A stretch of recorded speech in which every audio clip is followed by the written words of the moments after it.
Thy foreskin has been uncovered. And they know it. You see, this is an Edomite speaking against his own kind. 2026, the year of apostasy. I'm going to say this to all of the white people as a white person. We are the problem with this country. We have been the problem since day one. Since we designed this country to benefit white people. Beating black people, lynching black people, tearing out the fetuses, use the babies as alligator bait, paying Charleston to beat our slaves, to whip them and put salt in their wounds by the day. Segregation, Jim Crow, the genocide of Native Americans, the Trail of Tears, Asians in internment camps, because how dare an Asian come to America? We have to put them in camps, because we have to make sure America stays white. Stealing the land from Mexico, stealing the land from the Native Americans, stealing black people on the Middle Passage. Most of you people don't even know what the hell it is, or how many people died, or about the bull sharks that follow ships, because you don't care about actual history. Oh, hey, let's just take Hawaii. Let's go steal it from King Kamehameha. Hey, while we're at it in this great Christian nation, we're going to say that, you know what? We're a Christian nation made in the image of God. But we're just going to design it to benefit white people. Yeah, a black person's only worth 3/5 of a person. They can't vote. They don't have rights. They're not even a citizen until 100-something years later. Women? Nah. They just need to make us more white babies. And fold our underwear and clean our socks and make us dinner and just serve the man. That's their job. We're not going to let them vote till the early 1900s, till the women's suffrage movement. Let's look at the Catholic Church. How many thousands of young men have abused and molested little boys? Oh, look, white people, white men. The Baptist Church. Decades they covered up sexual assault. White men. Gun violence. 98% are men. The vast majority men. White men. U.S. citizens. I know it's shocking. Not drag queens. Not gay people. Not transgenders. White men. Nothing to see here. January 6th. Whiny little children with micropenises. Mediocre white men didn't like the result of an election. And they felt so emboldened that they put a gallows up that they were going to hang the Vice President of the United States, beat officers, crush their vertebrae, PTSD, brain damage, heart attacks. Hey, they're patriots, yeah, woohoo! But a black man has the audacity to kneel before the American flag. He's a son of a bitch. How dare him? May he burn in hell. But if you beat police officers, hey, you know what? No problem. The white man convicted felon child molester, he's going to pardon them because, you know, we're not racist at all. Every atrocity in this country has been white people. We have to admit it, people. When you go into an alcoholic meeting, what's the first thing they do? Hi, my name is XYZ, and I'm an alcoholic. And white people aren't willing to have a conversation. Do you know why? Because they don't want their privilege to go away. Right now, my wife gets mad at me because I get frustrated. You know, and I am pissed off. Because people in Minneapolis right now are getting pulled over just because they don't look white. Or because they have an accent. The ICE agents are making fun of the woman that they murdered. Oh, your accent isn't like mine. Prove to me that you live here. Hey, you're not white. Prove to me that you live here. That you're a citizen. And if not, I'm going to handcuff you, drag you out of your car, and I'm going to put you in jail for 9 hours, and then I'm just going to release you with no due process. Nothing to see here, no paperwork. And in the last election, what happened? Right? 77 million people went to the voting booth and voted for the white man. The rapist, the pedophile, convicted felon, cheats on his wife, calls women fat and piggy, looks at naked girls in locker rooms, causes an insurrection, steals from cancer charities, has dinner with white supremacists, very fine people on both sides to white supremacists. Hey, yeah, I'm not racist. Oh, no. I just want to demonize the who? The immigrants. Oh, yes, the brown people. That's right. So if you're a brown person and you've been here for 30 years from Mexico and you're undocumented, which is a civil offense, we're going to zip tie you. We're going to embarrass you. We're going to handcuff you, throw you in U-Hauls, naked, rip you out of cars. But if you're a rapist and a convicted felon, and very likely a pedophile from Mexican Island, and cause an insurrection, hey, you know what? You get to be president. Let me kiss your ass, white man. That's what it is. The majority of people that voted for him are white. The only demographic that didn't vote for Zoran Mamdani were white people. The early polling in the James Tallarico race and Jasmine Crockett race, I know you're going to be shocked. The white people are going for him, and Latino men. There's a little bit of misogyny in that demographic.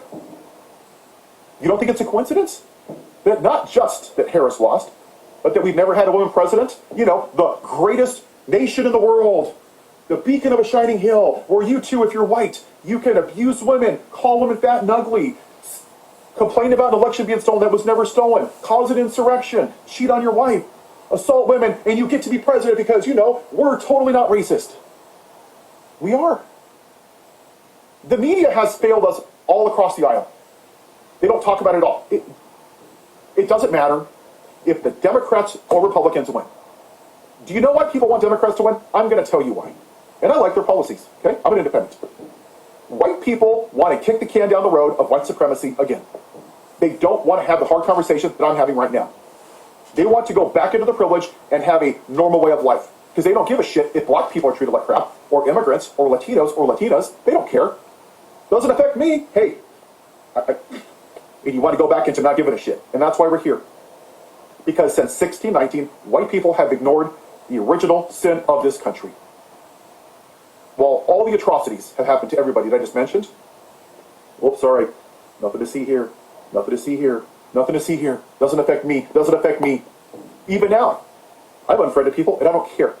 You know what they're talking about? Oh, the traffic at school, Jan. Oh, it's really bad. Oh, you're so brave. Like, shut the hell up. You goddamn Karens. You privileged little twats. They don't care. And when you look at people on the right, that's what they do, right? They appease to the uneducated, trailer park trash, white supremacist concepts of brains base, right? Example, what happened to Lincoln Riley was horrible. But you know the problem? There was 41,000 plus people that died from gun violence. Why did they pick her? None of the black people, none of the non-white people. Because it was a brown person from Mexico and allowed them to be a racist. Where did you see people on the right about George Floyd? Oh no, not George Floyd. Let's focus on the 7% of protests that were bad.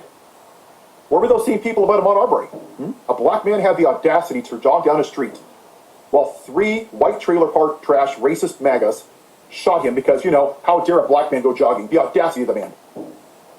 Oh, but Charlie Kirk, a racist piece of shit that talks about the great white replacement theory, that if you're a black pilot, you know, what do we do with him, right? We throw his ass up on a pedestal right next to Jesus Christ.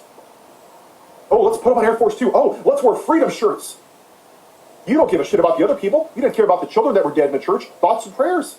Well, Senator Horgan and her husband and her dog that were shot in her goddamn house. Thoughts and prayers. Uvalde, thoughts and prayers. Sandy Hook, thoughts and prayers. Who gives a shit? There's nothing we can do. Oh, I'm sorry, man. It's a real shame that your kids were identified by little dead records. But you know what? Charlie Kirk. And then you people, what did you do? What did you whiny-ass little bitches do? You went down to Starbucks and you said, how can I be the victim? How can I be famous and get 15 minutes of fame and make money off of YouTube videos? Oh, I'm going to record Starbucks not putting his name on my coffee cup. Oh, what'd you see? Tears. Oh, no, the world's coming to an end. And what did white people do, right?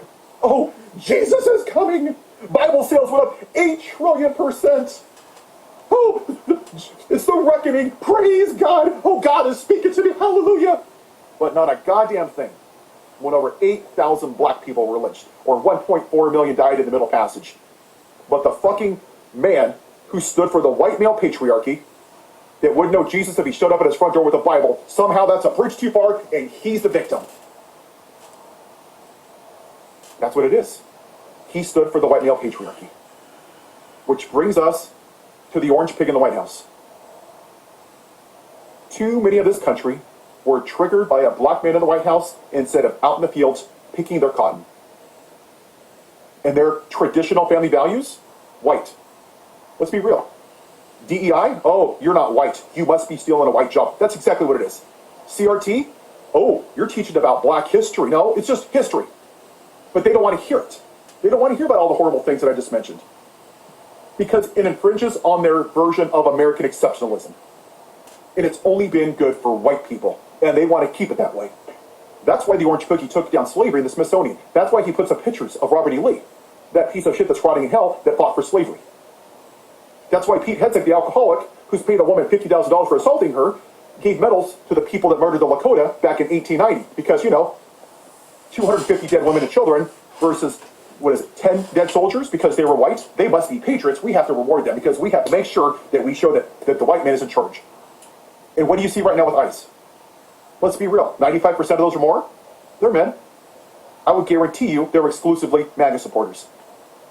Insecure, mediocre white men with micro penises that need a gun to be a real man, that emotionally peaked in 7th grade. Maybe their mom's breastfed them too long. Maybe their dad didn't play catch with them.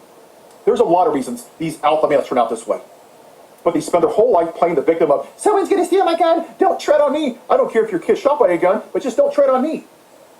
They're all mediocre white men primarily. And they get off on shitting on brown people. Go look at the quotes, right? They're going to people's houses and asking them, hey, you're not the person I'm looking for, but do you know any of the people that speak Chinese? Oh, hey sir, your accent isn't the same as mine. Prove that you're a citizen. They're racially profiling people. That's what they're doing. They get off on it because that's what the white man's done since 1619 and before. It's told everybody what to do. They're doing it in plain sight. And until white people decide to get off their lazy asses and get out of their privilege and be uncomfortable, nothing is going to change. White problem, we're the problem. Yes, in the words of Taylor Swift. We're the problem, it's us. Like it or not. And if you don't, then ship your ass back to England. Because as much as you don't want to hear it, this isn't our country. This belongs to the Native Americans. That's it. We're the problem. When are we going to admit it? When are we going to have the hard conversation? And this goes for people in the media.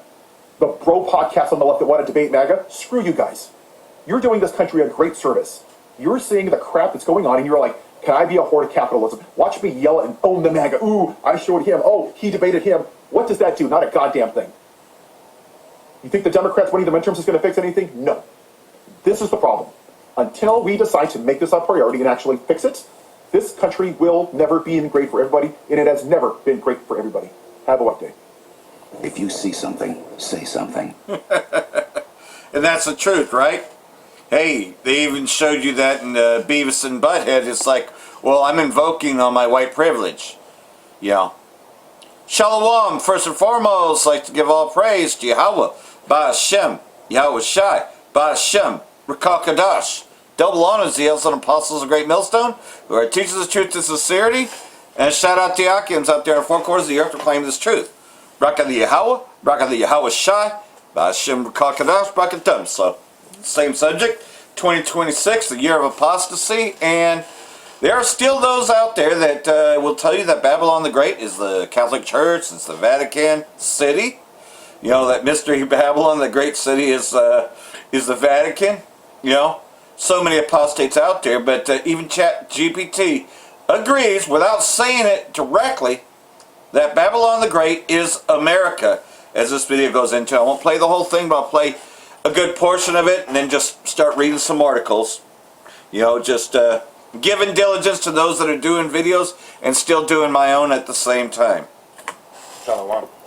First and foremost, I'd like to begin this lesson here by giving all praises, honor, and glory to Yahweh, Ba'ashem Yahushai, Ba'ashem Chakodash, and double honors goes to the apostles and the elders of Great Millstone that rule well. These blessings and salutations goes to the elect. This is Brother Armor 1 from the Great Millstone camp in Trinidad, coming back to do another lesson through the Holy Spirit and power of Yahweh, Ba'ashem Yahushai. This lesson is based on, I asked Brock a question, not Brock, ChatGPT.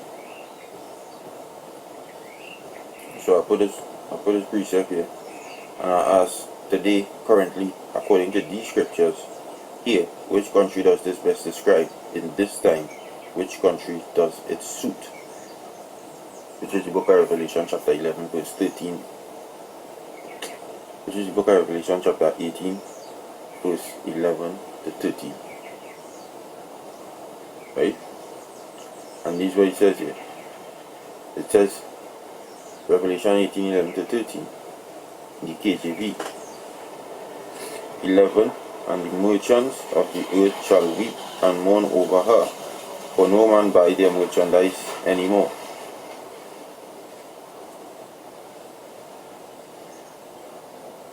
The merchandise of gold and silver, shalom, gold and silver and precious stones, just gold, gold and silver and precious stones, and of pearls and fine linen, and purple and silk and scarlet, and all tying wood, and all manner vessels of ivory, and all manner vessels of most precious wood, and of brass, and iron, and marble, and cinnamon, and odors, and ointments, and frankincense, and wine, and oil, and fine flour, and wheat, and beasts, and sheep, and horses, and chariots, and slaves, and souls of men. So this is what the answer is, right? Good question, and I want to answer it carefully and honestly, because this passage has been read many ways across history. Short, grounded answer. There is no single country today that everyone agrees. This definitely refers to the bullshit, the bullshit. So my next, and then the gear holds that a wobble. And then my next question was, okay, if such is the case, I say I'm not asking for a definite answer. Just today, 2026, with what is being described, what country does that sound like? Because you're asking descriptively, not dogmatically. If I read in 2026 and just listen to the description, what country does it sound like? Speaking plainly without declaring prophecy fulfilled, most people today hear this and they think of the United States first. Duh. So is it as church when we say that Babylon the Great is America? No, it's not.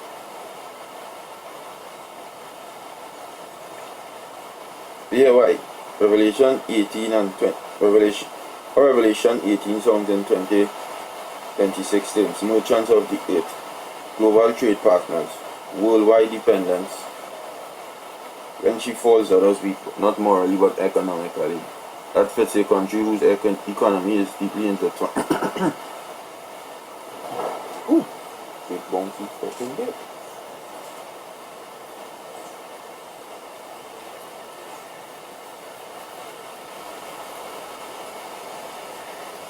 Deeply intertwined with the rest of the world. Luxury goods, excess consumption, gold, precious stones, fine clothing, perfume, spices, delicacies, non-essential wealth and at massive scale. The US is globally known for consumerism and luxury markets, even while inequality grows.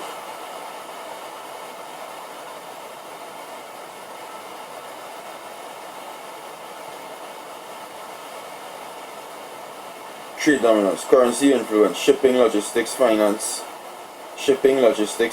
When its markets sneeze, the world catches a cold. Still June 2026. Slaves and souls of men. This line is the most telling. It's not ancient only slavery language. It points to human beings reduced to labor units, lives monetized, bodies, time, attention, and dignity treated as commodities. That critique lands hard on modern systems, especially prison labor, exploitative labor chains, trafficking, predatory debt, people valued for productivity, not humanity. Are there other places that could sound like yes, and this matters. Parts of China, a global finance system rather than one nation, a trade city, economic hub. Yeah, but this is the bullshit red herring that the short answer. So the honest answer you're asking, right? So I say, cool. Is the US far-fetched too? Short answer, no. It's not far-fetched. Why the trying to say why the US is not a slam dunk? You must say that. You know why you must say that?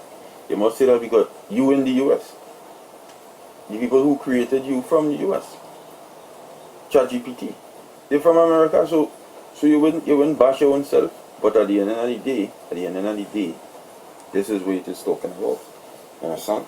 This is what it is talking about. And you wouldn't want to see the prophecy fulfilled when majority of your people live in there.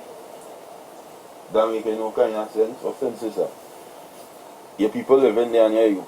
The prophecy of this thing here fulfilled there because that makes no sense at all.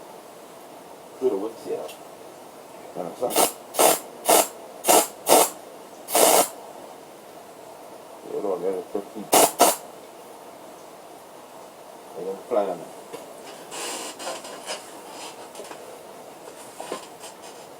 had that spray for that. That spray let make them drag out.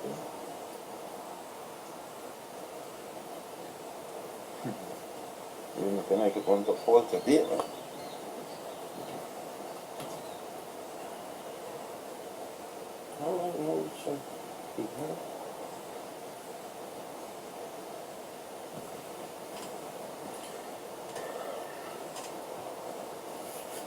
The most responsible male position, a lot of thoughtful interpreters land here. The US embodies Babylon like traits more than most nations today, but it is not the whole of Babylon itself.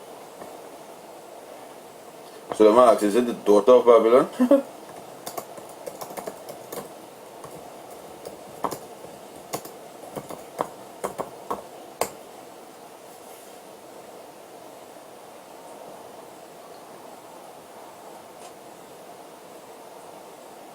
Short answer said carefully, calling the US the daughter of Babylon is far more biblically defensible than calling it Babylon itself.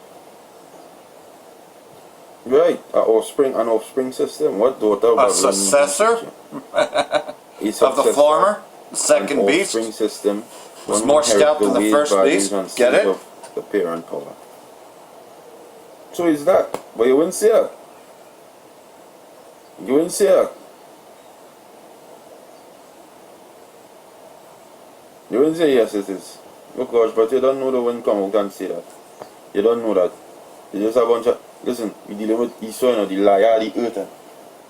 The liar, the earthen. He said he programmed ChatGPT and so. You can expect him to program ChatGPT to tell the truth. What ChatGPT will do is give you the answers. Yeah, but you have to read between the lines. But here what went on with this nation right after all this, right? So Revelation chapter 18 and verse 14 says, and the fruits of that thy soul lusted after are departed from thee, and all things which are dainty and goodly are departed from thee, and thou shalt find them no more at all. The merchants of these things, which were made rich by her, shall stand afar off, for the fear of her torment, weeping and wailing, saying, Alas, alas, that great city that was clothed in fine linen and purple and scarlet and decked with gold and precious stones and pearls. For in 1 hour so great riches is come to naught, and every shipmaster and all the company in ships and sailors and as many as trade by the sea stood afar off and cried when they saw the smoke of her burning, saying, what city is like unto this great city? So in the end the city is going to get burned. This is why they don't want to confirm it on the ChatGPT, because in the scriptures nothing good comes from the city. So if they are to confirm that America is the city, then the next... Well, that would mean that all of those false churches would have to teach that now, right? And that this place is going to be consumed by nuclear destruction. They're not going to tell you that, because a lot of people just simply stop going. But yet, they hear us saying it right out there, right? You know, and they know that we know the truth and all that, and there's no denying that a nuclear war is right around the corner, and that America would lose in a nuclear war because Russia has much more sophisticated weapons. So, like everything else, though, you know, this is the year of apostasy and great sellouts, right? And there is no other city like Babylon, you know, like America, you know, which in the terms of city, meaning that it has many cities, can make up one huge metropolitan, you know, make up one huge nation of cities, and that's what this place is, you know, a melting pot. But nonetheless, though, you know, they're trying to get people to protest everything that's going on. That's why they're deliberately and blatantly doing it. So that way they can get you to revolt on one way or another. Because January 6th, yes, that was a false flag. And they're trying to get something like January 6th going. And they're having a hard time doing it just simply because, you know, the people kind of waking up to that. And they're like, wait a minute, hold on. This story doesn't add up. Well, indeed, you got crisis actors out there, right? And you got a lot of people that are fucking retarded anyways that'll believe it, like Sandy Hoax and a whole bunch of other things. But, you know, Esau's still trying to be clever, but you got too many whistleblowers out there. That's why they want to shut this thing down soon. Anyhow, Yeah, this is nothing more than another staged false flag. So yesterday's interview with that TPUSA insider, Matthew Tucciarone, it wasn't just another chat. That conversation was a nuclear detonation that exposed the rotten core of Turning Point USA. This so-called conservative powerhouse isn't about empowering American youth or fighting for our values. It's a straight-up Mossad front operation, a Jewish intelligence honeypot designed to infiltrate, designed to corrupt, designed to control the right-wing movement in our country, which includes hyping up young military-aged American high school students and college-aged Zoomers and luring them into the Zog fighting machine so they can go fight and die for Israel. Yep, Zogzilla. And that insider laid it bare. Top brass, riddled with homosexuals, sexual deviants, and grifters laundering money through ballot theft and Epstein-linked schemes. And when Charlie Kirk started to pull away from the pro-Israel cause, sniffing out the Zionist strings that were pulling his puppet show, they whacked him, staging it as some random hit by a radical left-winger while their Egyptian jets and foreign ties covered up their tracks. None of this is speculation. I also published to X leaked audio from Arizona committeewoman RNC's Liz Harris, naming names, confirming the degeneracy from Morgan McMichael Brown, who had a TPUSA train run through her, the fake trad wife, to the whole synagogue of Satan crew that's running this show. TPUSA serves Israel's interests first and foremost, not America's. They are the controlled opposition, funneling our kids into Noahide-compliant echo chambers while liquidating real patriots who dare question Jewish overrepresentation in the media, in the government, and in these fake organizations. Look how they ambushed Candace Owens, or silenced anyone that's sniffing too close to the truth about Zionist infiltration. These people hurt true conservatives. They hurt white America. They hurt anyone fighting for sovereignty over globalist Jewish subversion. And these revelations shatter the illusion. TPUSA isn't saving the republic, it's sabotaging it from within, grooming the next generation of Shabbos goys to bend the knee to Tel Aviv. That interview has major, critical implications. You can view it in its entirety on Spotify, Rumble, and X, or listen to it on Apple Podcasts.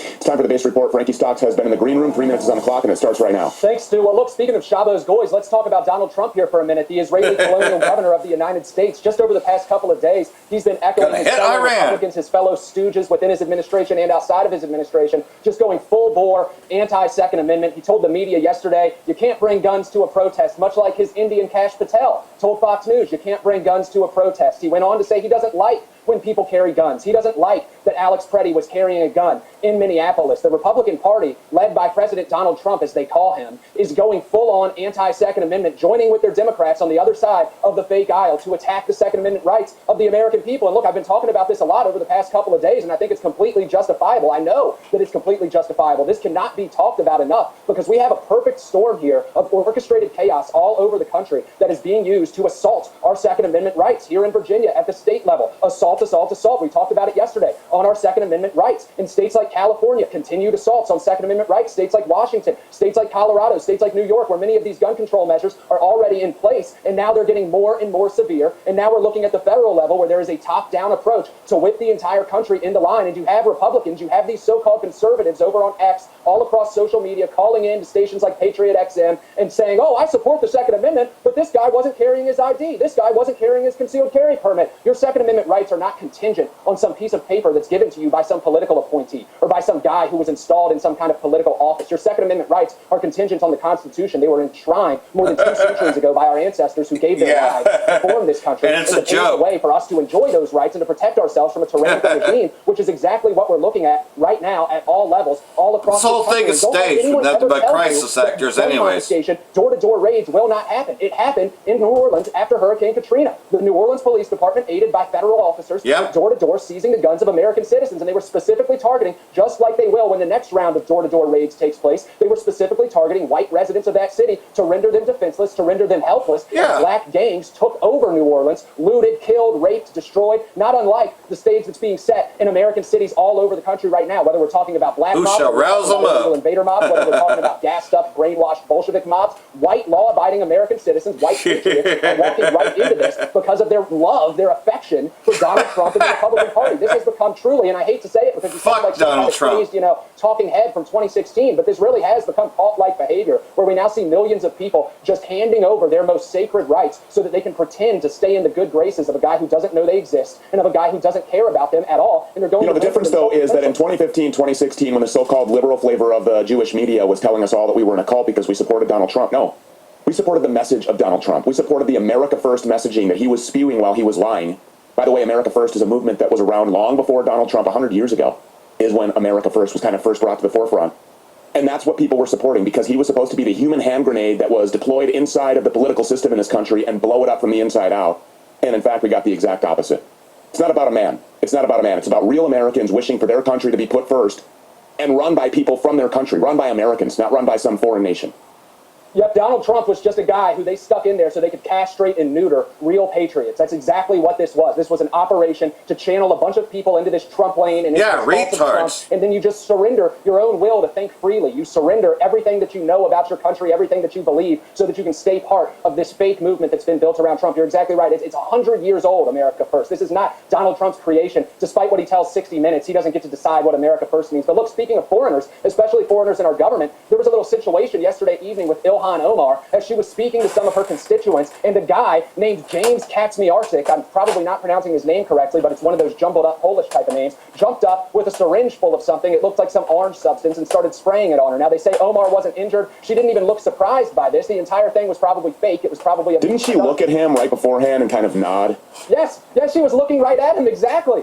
It's like he stands up, she's not surprised, she doesn't, no reaction, he squirts this orange substance. Some people are saying it's bacon grease, some people are saying it's diseased, ultra-dehydrated urine. I really don't know what it was. This guy's been taken into custody. Now, notably, as of right now, he hasn't been formally charged, but the entire situation just reeks of one of these orchestrated, choreographed little flare-ups where a politician, especially somebody like Ilhan Omar, who they're trying to play the great victim of, oh, the champion of the Somali diaspora in the United States, look at me being victimized by this crazed white man, and they pull some mentally ill guy in there, and he sprays something on her. I mean, I don't even know if it actually hit her or not, but the entire situation seems fake to me, and I think that the immediate reaction of people online was like, wow, this is fake as hell. And so that was at least a tiny little white pill for me, where I'm like, hey, people are seeing through this. But then on the other side of it, people still can't see through the fake Donald Trump assassination in Pennsylvania, so it's heavily dependent on which side of the fake aisle these people are on when it comes to which fake events they're going to actually call out. Didn't anybody learn anything from Jussie Smollett? I mean, these people just, they will script the most unbelievable fairy tale for you, like the Charlie Kirk assassination, like the Butler, Pennsylvania assassination attempt,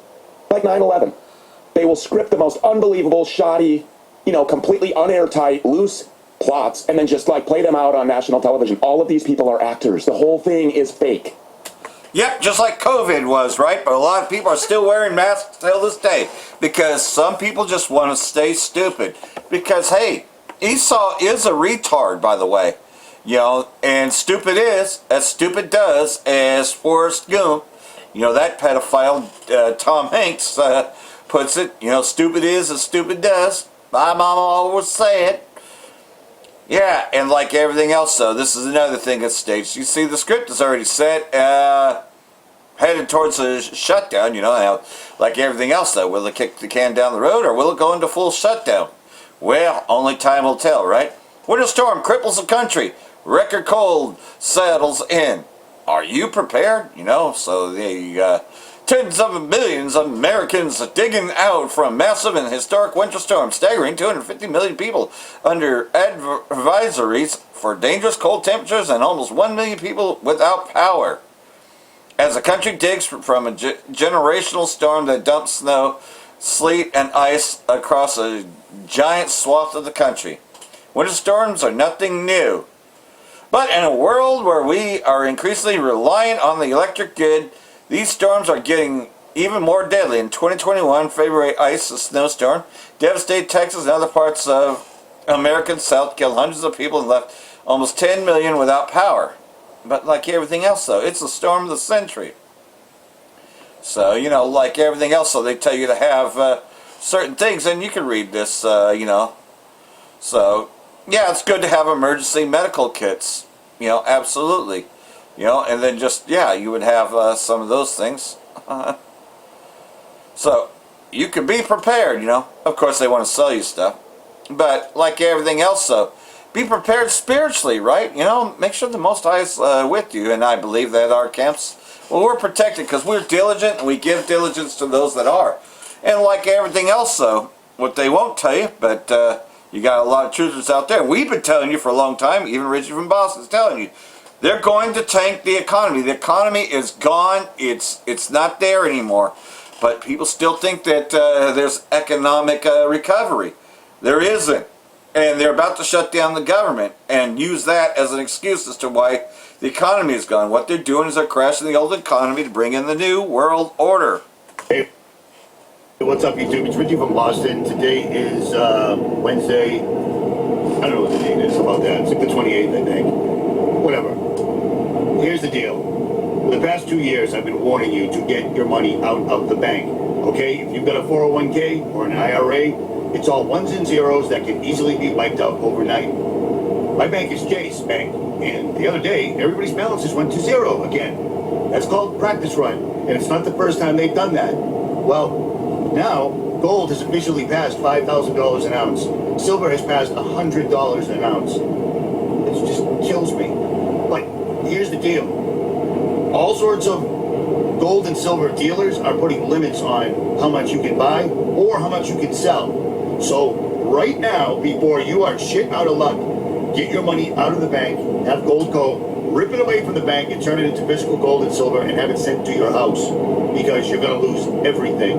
They're setting it up right now. This is literally not coming. It's happening any day now. You can wake up and gold will be at 20,000, and now your return on your 401k or IRA is going to be that much less. So the clock is ticking. You're almost out of time here. I mean, I'm dead serious. For the people that did this at $1,700 an ounce, you're welcome. For those that didn't, do it now, or you're just going to have nothing, and you're going to be stuck in the social credit system, which, if you're listening to me, you're not ranked too highly, if at all. That's a fact. At any rate, hey, I'm sorry I'm making this on my phone, but it is what it is. It's all I got right now.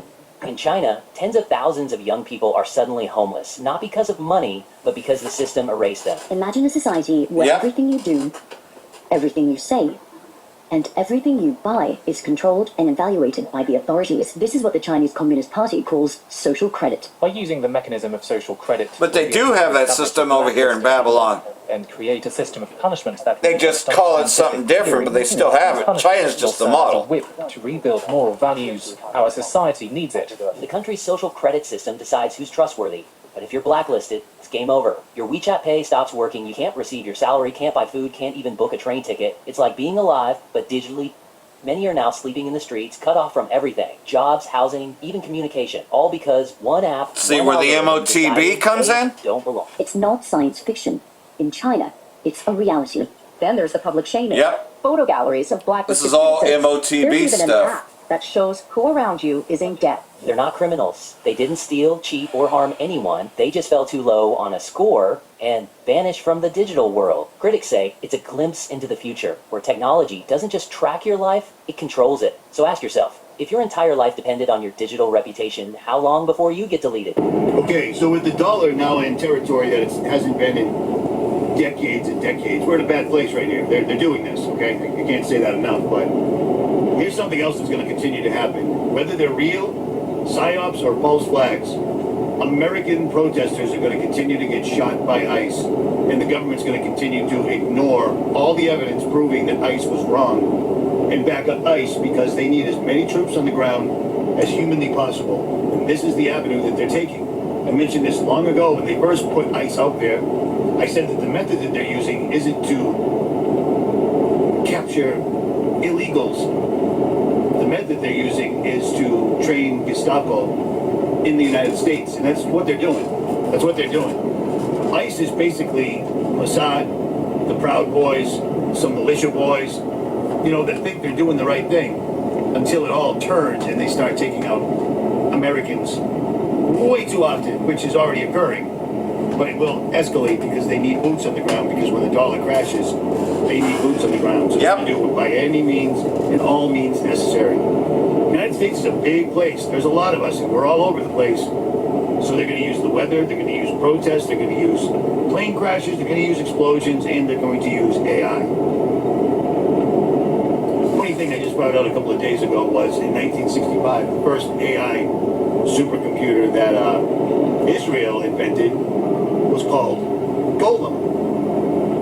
Golem. You know, like the thing that Marina Abramovic was trying to bring to life in her spirit cooking recipe that she did that I helped make so famous. So keep that in mind, okay? Sorry for the format, but I'm working with what I got here, people. At any rate. So this is tough to do, but I'm trying. There's a channel called The Leviathan something or other. I'll leave links below, but I just found him this morning, and his channel is pretty legit. Rome, 1981. A young man is very unwell in his hotel room. He's passing in and out of consciousness, and during this state, you could say an altered state of consciousness, he receives a vision. In this vision, he sees a chrome skeleton cut in half, dragging itself through the flames. Now this vision inspired an idea. The idea was that there might be an artificial intelligence in the future that wants to kill all humans. Not only that, but this artificial intelligence in the future is trying to influence the past in order to strengthen it in the future. Yes, it was James Cameron, and yes, through this idea he developed the Terminator films. Terminator 1 and 2 are the only ones that count. Everything past Terminator 2 doesn't count, they suck. Don't watch them, only 1 and 2 matter. Remember when I warned you to get off TikTok? Don't even use TikTok. It's not what you think it is. It's worse. It's a weapon. Well, now it's even worse, because now Israel completely and totally 100% controls it. Watch this. Oh my God, this is real. You literally cannot even type in the word Epstein on TikTok. This is insane.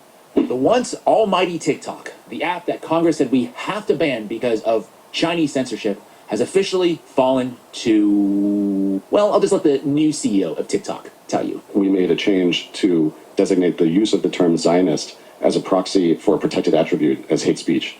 So if somebody were to use Zionist, of course you can use it in the sense of you're a proud Zionist, but if you're using it in the context of degrading somebody, calling somebody a Zionist as a dirty name, then that gets designated as hate speech to be moderated. Did I not say it before that they're going to change the word Zionist, that you're not going to be able to use it anymore? Did I not say that last year when they were playing the victim role like they always do? And here it is, revelation later, right? And that gives you a bit of a clue as to what the TikTok ban was. You can't call it Zionist, which is censorship on behalf of a certain foreign nation. Israel wins TikTok. Larry Ellison and a constellation of billionaires will finally get their way, buying the very app they wanted to kill a year ago for being, quote, too Palestinian. Nope. That's a big boy that I didn't even think was real. That's the biggest gator I've seen so far today. But the more I look, the more I realize he's awake. He's awake. He's completely real. I did not think he was real. Imagine that. So, there it is. Hey, we tell you these things before they happen, so that way when they happen, they don't catch you too much by surprise. And then, of course, playing with the economies, right? He's controlling the economies of the world. And everything relies upon that dollar, right? But they want to move towards a new digital dollar, so they have to get rid of the old one. And they need boots on the ground, And that's why, just like Richard from Boston, he called out everything that's going on. And I said it before too, and he's saying the same thing, that they're going to use a series of events because they have to have boots on the ground. So ISIS is just going to shoot people at random because none of these people were even so-called illegals that they shot. But they have to keep enough of that in there to give people the illusion that, oh yeah, they're just there doing their job trying to deport everything. They have to keep the chaos going. But we're not fooled by this, because like everything else, so... We know that Esau's at his end anyways, and they're trying desperately to get people to revolt, and a lot of people are calling bullshit. Couldn't get into that enough. I talked about that on the streets this week. I've been talking about it because guess what? That's the spirit, man. Esau's being exposed. Every little false flag and every little narrative that he wants to control. His crisis actors are being exposed. They're like, hey, this story does not add up. That's why they want to kill the media, and that's why the Zionists did take over TikTok, and you can't even use that fucking word. And I said that they would probably outlaw the word Zionist. Look at what happened over, the C-19 hoax, right? I couldn't even do videos on YouTube for quite a long time. Now I seem to be able to get into YouTube. I've been on YouTube now for almost a whole month because they have it preempted where, okay, they'll screen it and make sure that there's nothing in there. And then you're allowed to pass through. So it's worth it to go through that to stay on YouTube, man, because I was losing channel after channel, and so I just got off of it for a while. But, now there's a way to stay on. But eventually, all this is going to go, But get this while you still can, because, a fan of the word will come.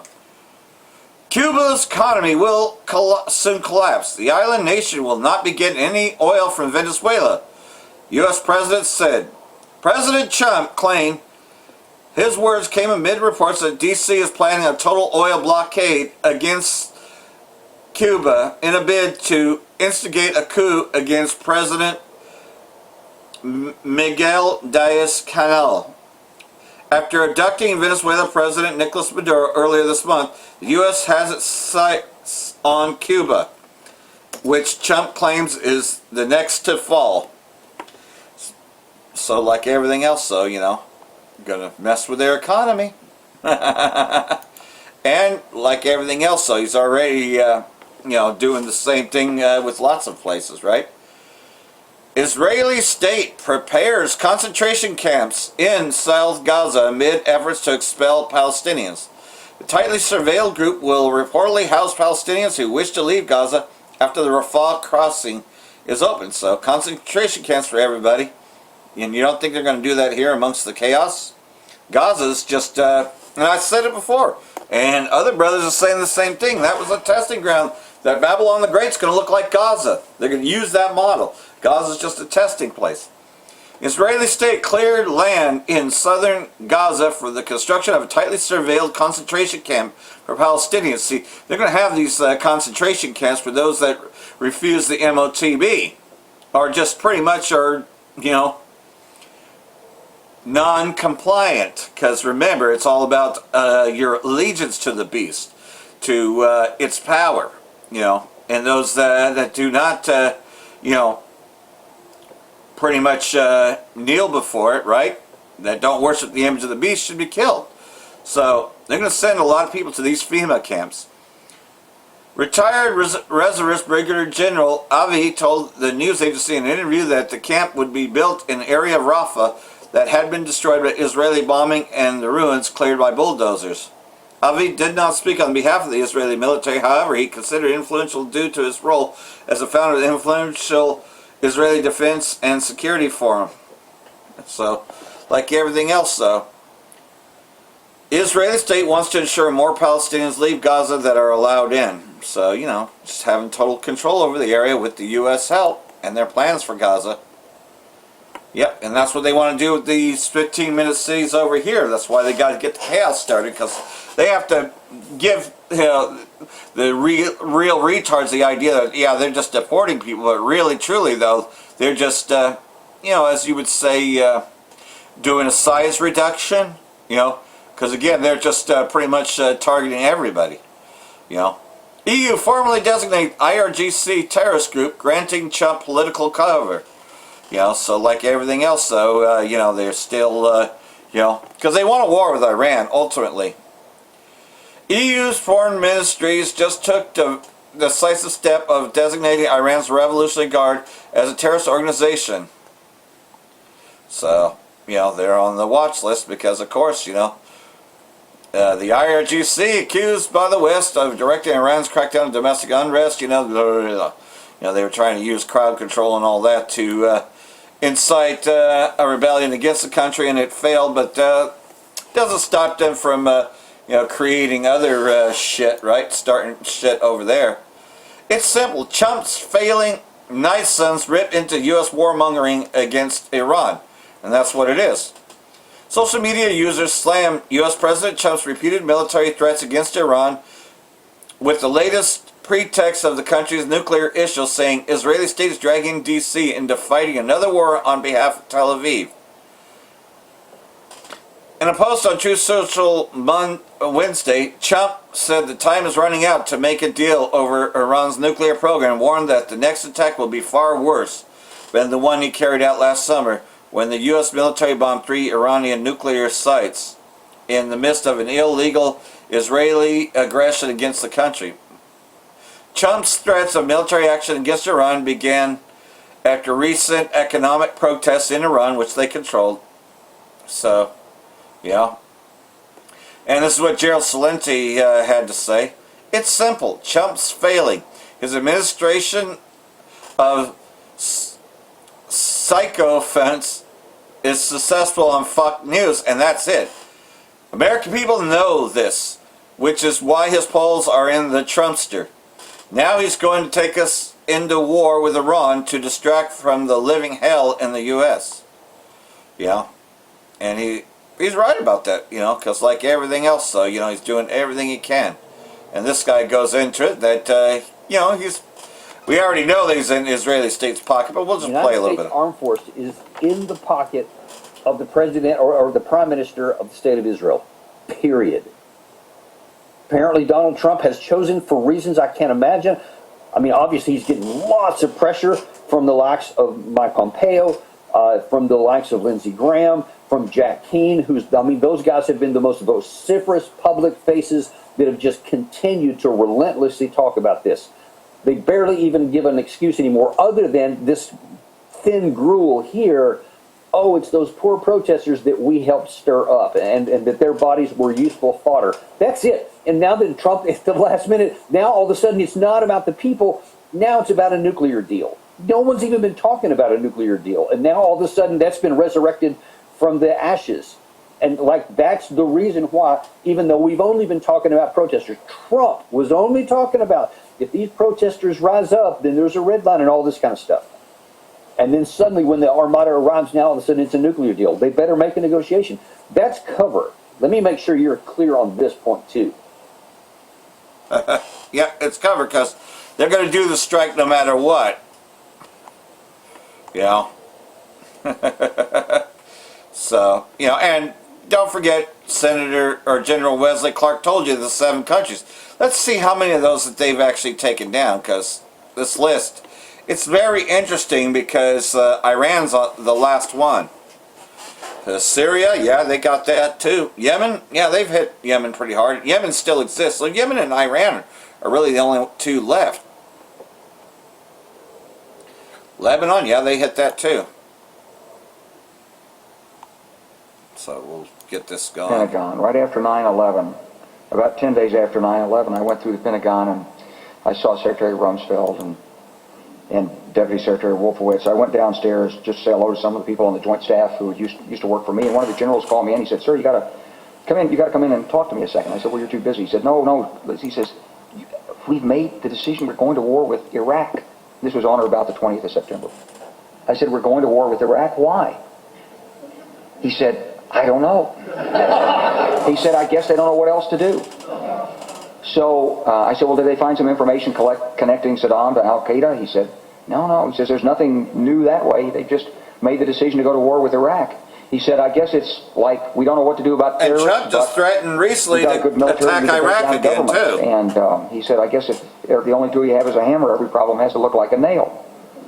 So I came back to see him a few weeks later, and by that time we were bombing in Afghanistan. I said, "Are we still going to war with Iraq?" And he said, "Oh, it's worse than that."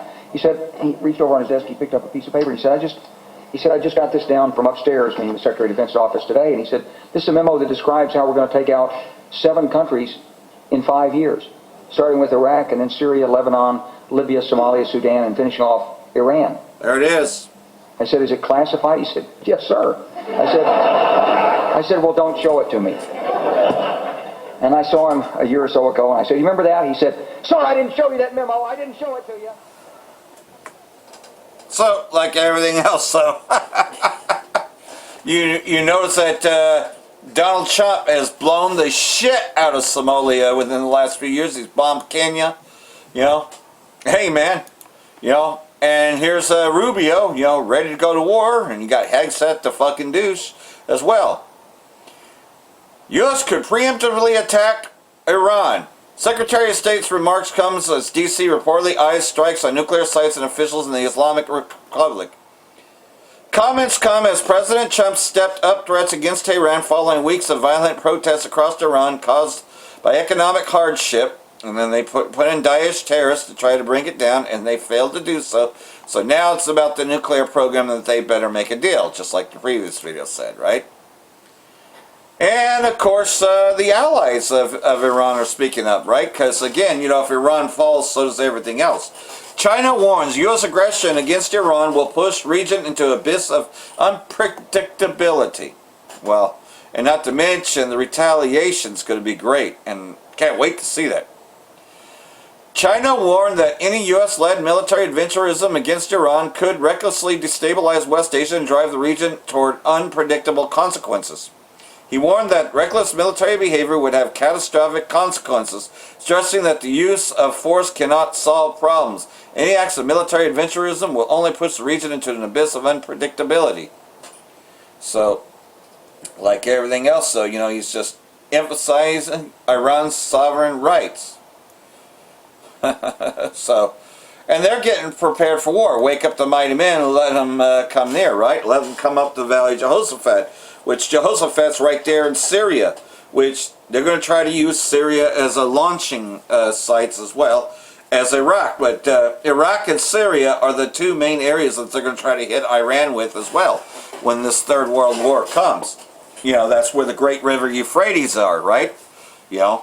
So everything's indicated here, and we're, seconds away from that. They move the doomsday clock closer. If you hadn't caught Apostle Tahar's video on that. Iran says no negotiations under threats as U.S. military buildup grows. So, they're trying to make, go back to the old nuclear deal, Iran's foreign minister said Wednesday that diplomacy cannot succeed under military pressure and threats as U.S. President Trump ramped up threats of launching military strike against Tehran. Our position is exactly this. Exercising diplomacy through military threats cannot be effective or useful, Agassi said in statements carried by the Islamic Republic news agencies. If you want negotiations to take shape, they must certainly abandon threats, excessive demands, and the raising of irrational issues. On Tuesday, U.S. President Trump said that another armada is floating toward Iran, saying that Tehran is seeking a diplomatic solution with D.C. Yeah, I remember that. yeah, diplomacy or else we're going to fire on you. Sounds like do or die. Why the West will never accept Iranian sovereignty, and this just has to do with, this goes into the history, right? Because ever since the 1979 Islamic Revolution that ended the puppet government they put in 53, well, Israeli state, because that was 5 years when the Israeli state was built, from 1948 to 1953. Then they installed a coup and took over Iran, pretty much. They put in a puppet government. The truth has endured for decades from the 1953 removal of Mossad to today's looming U.S.-Israeli strike. We will not be coerced, whether by foreign governments or by international authorities. Former Iranian Prime Minister warned the UN Security Council in 1951. More than 7 decades later, a U.S. carrier strike group enters the Indian Ocean and guided missile destroyers fan out across West Asia. Mossadegh's warning feels like history and more like live commentary. Warships do not drift into position by accident. Their movement signals intent. Similarly, intelligence dossiers are typically not complied to uncover truth, but concocted to manufacture consent for military action. So they already know that they're about to be attacked.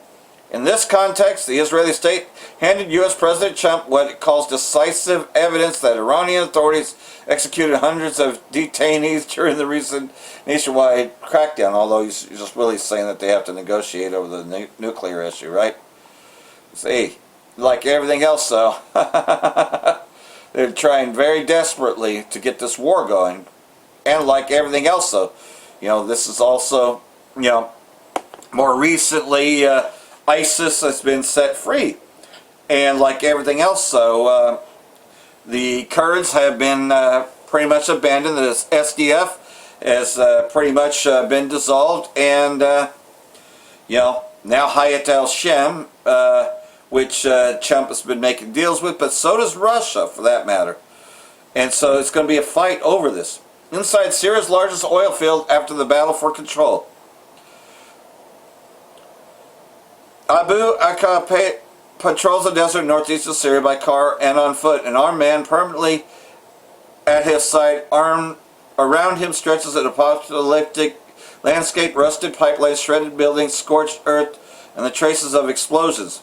This is more important to protect than a bank Oil is what brings money into a bank. A former head of banking security in Deir ez-Zor, Abu Asha, has been urgently reassigned to secure Al Omar, Syria's largest oil field, which this is the one that Donald Trump said that we have the oil and we're keeping the oil, which was recently reclaimed by the Syrian government forces after nearly a decade under Kurdish-led control. And this is where, you know, Donald Trump pretty much said, but now he's got new plans.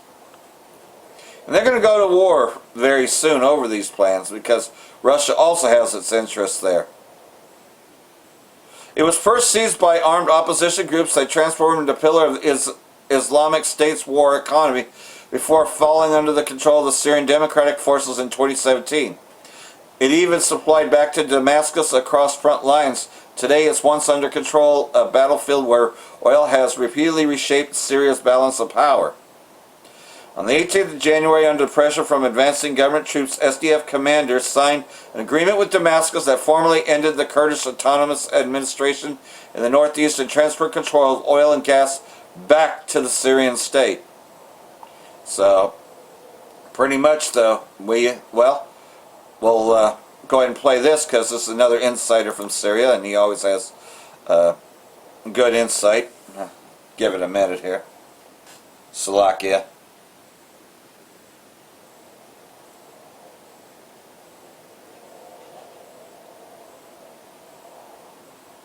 An expert in Middle Eastern politics and founder of Syriana Analysis. Gevorg, welcome to the program. About 7,000 ISIS jihadists were planned to be taken by U.S. forces to Iraq for trial. How correct is that decision from your perspective? Actually, we have to go a little bit 10 years back in time and study the situation in Raqqa and other places when ISIS had the momentum and also established the so-called state there. When the U.S. went against ISIS with the help of SDF and also other forces on the ground, they have captured multiple of these ISIS militants, including senior officers and commanders in ISIS itself, and they kept them in these prisons for over 10 years now in Syria. And there were a lot of negotiations in the past and calls for solving this situation in Syria, especially that these fighters are very battle-hardened, ideologically driven, and they could pose a threat again if there is escape from these prisons in Syria. But there was not a single government in the West who accepted to solve this situation, as if they have put these militants in Syria on a hibernation mode in order to recycle them later in a different file. Now, do I trust the United States with the ISIS militants? No. And the answer is very simple, because in the past, we have a precedent of a NATO country, Turkey, opening its borders with the green light of the United States for the influx of these militants to Syria, and with thousands of them from all around the world, including governments in Europe who allegedly turned a blind eye to the influx or the travel and the flight of these militants to Syria.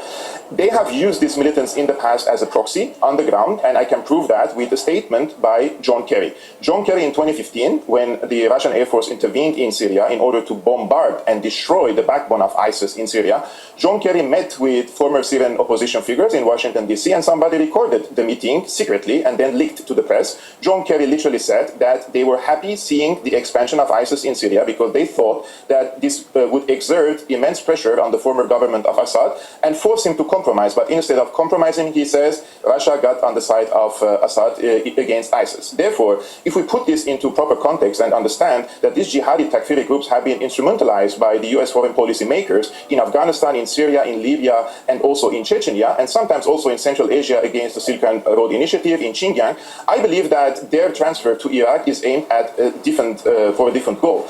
And I believe that in this context of escalation against Iran, these elements could be used to revive a certain jihadi pocket inside Iraq itself in order to restart a sectarian conflict inside the country and drive in the Popular Mobilization Units, the PMU, supported by Iran, into an internal conflict in Iraq in order to attempt to try to weaken the Iranian influence inside Iraq and later probably shift this energy again against Iran, because the talks are very serious nowadays about the US sending a lot of reinforcement to the Middle East. Therefore, I see this in the context of trying to destroy whatever is left of Iranian influence in Iraq at the current moment. You know, frankly, it all does sound a bit shaky. And Trump has threatened Iraq too. Troops, the prisoners escaped from jail. Media reports say SDF militants even asked a nearby U.S. base for help, but didn't receive any. What do you think happened exactly there?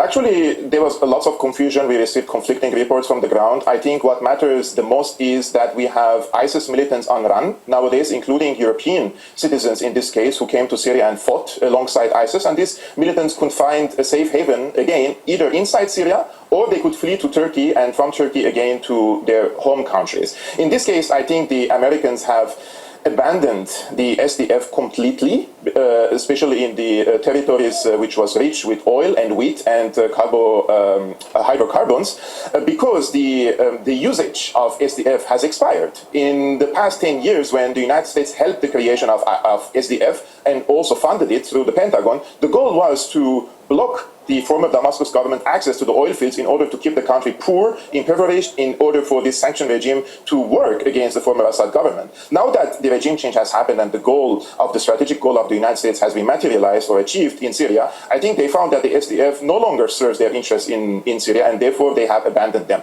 I think there is an old saying in the Middle East, and this is attributed to Hosni Mubarak, the former president of Egypt, when he said, those whose only cover is America, they are naked. And I think the Kurds have miscalculated by putting all their eggs in the basket of the United States. And now they not only lost politically, but now we have also to face a new challenge, and that is the spawn and the recreation and the re-emergence of the ISIS terrorism in the region, especially that the children of ISIS, and this is very, very important, they are children, but they have been living in Al-Hol camp for a long time and in other different camps, and they have been indoctrinated, radicalized, and sectarianized by their mothers in this camp. And there are new reports, journalists asking these kids, what do you think about Islamic State? They all agree that when they leave this camp, they will join ISIS and they will carry on the fighting. So in my opinion, we are faced with a new phase of instability in the region, unfortunately, due to the failures of the US foreign policy, which thought it's a brilliant idea to bring a former ISIS and former Al-Qaeda emir basically as the president of Syria.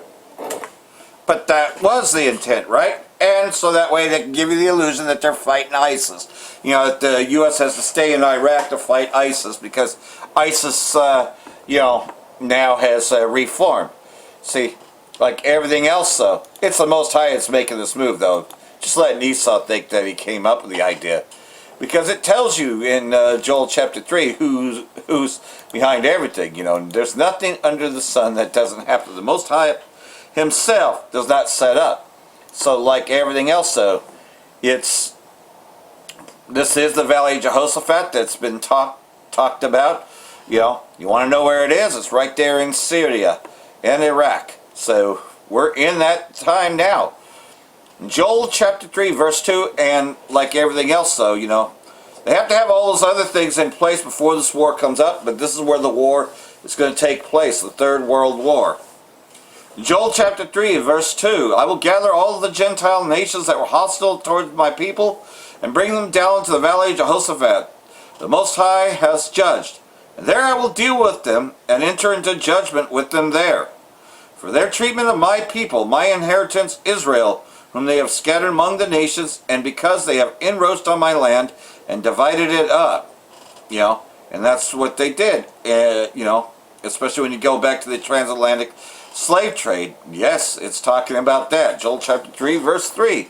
They cast lots for my people and traded a boy for a prostitute and have sold a girl for a wine that they might drink. And that's talking about Amalek in particularly, who was in charge of the entire slave trade. So it's no coincidence that this is the valley where it took place and where this war is going to happen. Verse 9, proclaim this among the pagan nations, prepare a war, stir up the mighty men, let all the men of war come near, let them come up. And that's what's happening. Everybody's getting ready to fight. Beat your plowshares into swords and your pruning hooks into spears. Let the weak say I am strong. In other words, they're all going to have a military defense budget. And, Magog is ultimately going to be a big part of that. And then the U.S. is going to have their side, but everybody's going to be putting everything into their military. You already know that on the Babylonian side that Trump just approved another billions of dollars into the military defense. And it's called the Department of War. Hurry and come, all you surrounding nations, and gather yourselves there. Bring down, O Lord Yahweh B'Hashem Yahushai, your mighty ones, your warriors. Let the nations be stirred to action and come up to the valley of Jehoshaphat. For there I will sit to judge and punish all the surrounding nations. And we know ultimately that this ends with Damascus being destroyed and, nuclear destruction everywhere. Multitudes in the valley of decision. For the day of the Lord, Yahweh Ba'Hashem, Yahushai is in the valley of decision, when judgment is executed. And like everything else, though, well, you already know that they moved the doomsday clock closer, so we're getting in that time. So hopefully all this has been edifying. For that I want to say, Barak the Yahweh, Barak the Yahushai, Ba'Hashem Rakakadash, Wa Abba Babal. Brakathum to Yehovah elect. Shalom.